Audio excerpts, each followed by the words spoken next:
Hello everyone, this is Linda from my Quilling Nest, and today I would like to show you some simple quilling that you can use to embellish your projects.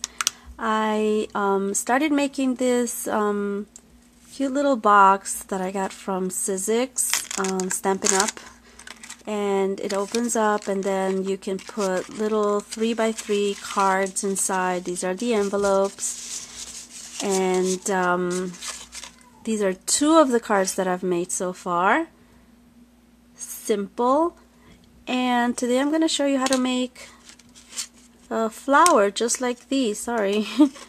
In there, let me close this up. Using the most basic shapes in quilling, which is the teardrop. Let me close it. Okay, and then I made also this, for the top of the box. So, we're going to begin by tearing our paper. I'm going to make it yellow. We're going to tear our paper, and I'm going to use 6 strips of paper at 4 inches each strip. I've decided to do it from the beginning so you guys can see the whole process of how we do quilting. That's 4. That's 3.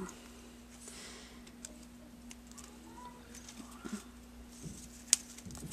It's very simple. Sometimes, people say, wow, quilling, it looks so difficult, but you'll see today that it's not that difficult to do. 4. We will be using our slotted tool. This is a special tool for quillers. It has a slot at the tip where you can slide your paper in and begin rolling. This is a very, very cool tool for those who are beginner quillers as well. We also have the needle tool. We can roll by hand. You can roll with a toothpick, but that's a little bit more complicated. If you want to start learning, you should certainly, get yourself one of these tools, which are the slotted tool. I'm gonna roll. Then you roll in the paper and let it expand in my circle template board, which also comes in handy. Sorry. There. Go. Also, for those beginner quillers, I would recommend that you begin rolling 1/4 inch paper. The paper that I'm rolling now is the 1/8 inch, which is the standard size quilling paper, and it's the narrow strips, and they're actually narrower strips, which are the 1/16 inch. But for beginners, I would recommend the 1/4 inch strips, which are a bit wider, and they're not as frustrated to roll. Go. Make them even. We're going to let them flat. Now I'm going to take my little pen, my hat pen, and I'm going to put a dab of glue. And this is a loose circle. If you want to turn it into shape, what you're going to do is pinch one end of this circle, and this shape is called a teardrop. And that's what we're going to be using today, the teardrops. Try not to put too much glue because you don't want your work to show all that glue. Let's take a little bit more. You can also use tweezers to handle these little scrolls, but I prefer my hands. The lesser tools I use, the better. I can also roll by hand. Takes a little bit more time though, but it's, I find it so therapeutic. Let's see. There we go. We have our 6 petals, or 6 teardrops. Now to assemble the this flower, we're going to need one of these pins. We're going to insert it in the middle of one of these teardrops. Then we'll begin by gluing the petals around that one petal there. Put some glue it down. It's also recommended to use a very quick drying glue.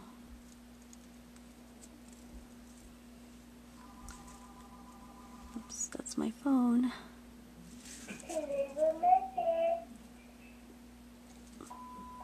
Sorry about that. We're on our way. Okay. See you soon. Bye.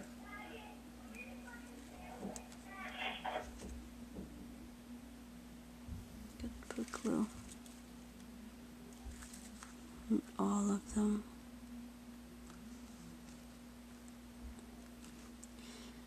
Once they're glued together, we take the pin off, and there's our little flower. See if you can zoom it in so you guys can see it.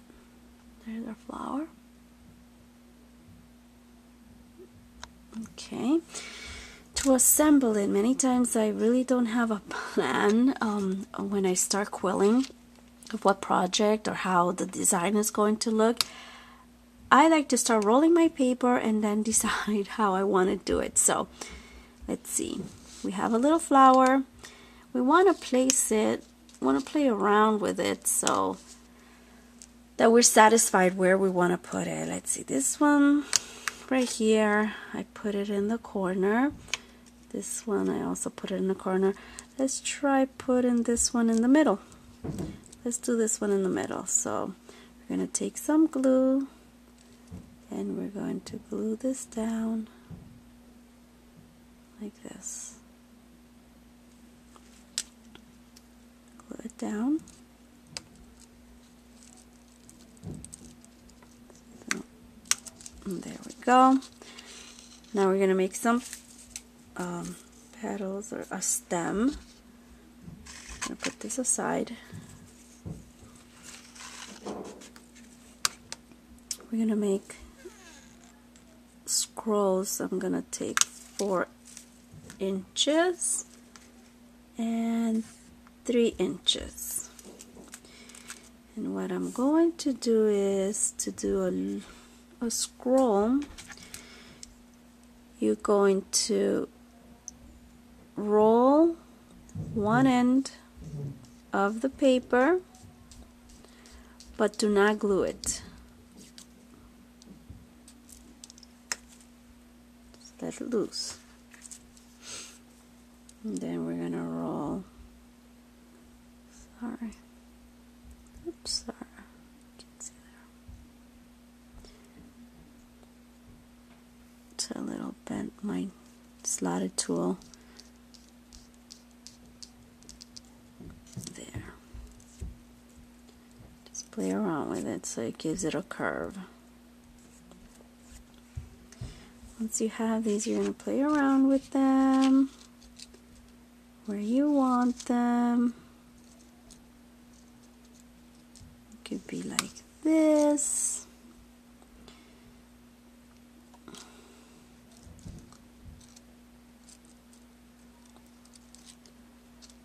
I think I'm going to leave them. Let's leave it like this. I'm going to glue the scroll, putting a dots of glue. Put it on the ends. Put it in between the petals. I'm going to glue it down like this. And we're going to take the other one. We're going to do the same thing. Same procedure. Blue dotted.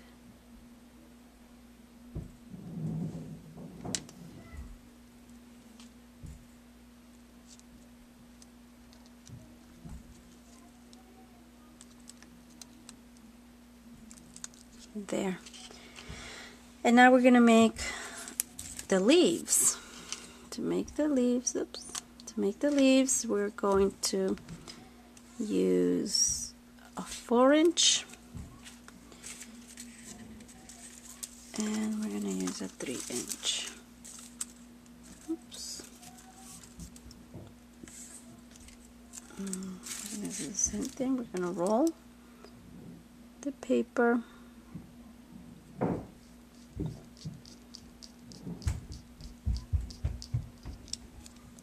Let it expand.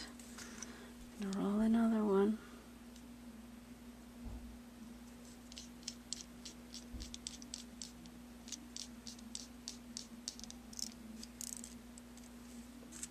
Expand.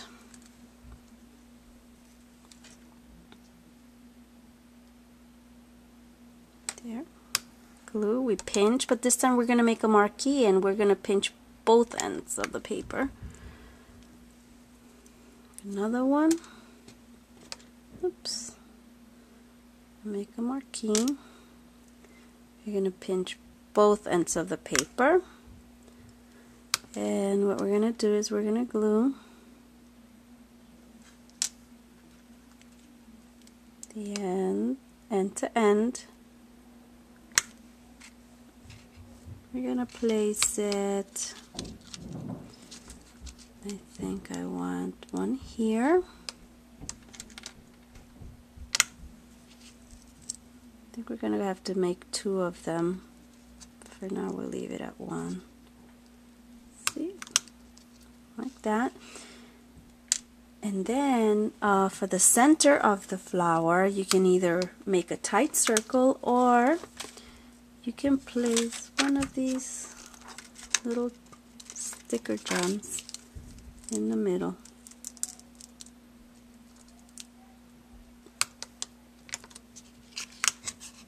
And there you have a cute little, can you give it like this or like this, flower. And here they are, these 3, using the same exact rolls in quilling. This one, and then for the box I use Stampin' Up teeny tiny wishes stamp for the Just For You sentiment. Okay, thank you for watching. I hope that this video was a bit helpful. For those of you who would like to start quilling, you can visit my blog at www.crazyquilling.com. Thank you for watching. Have a great day. Goodbye.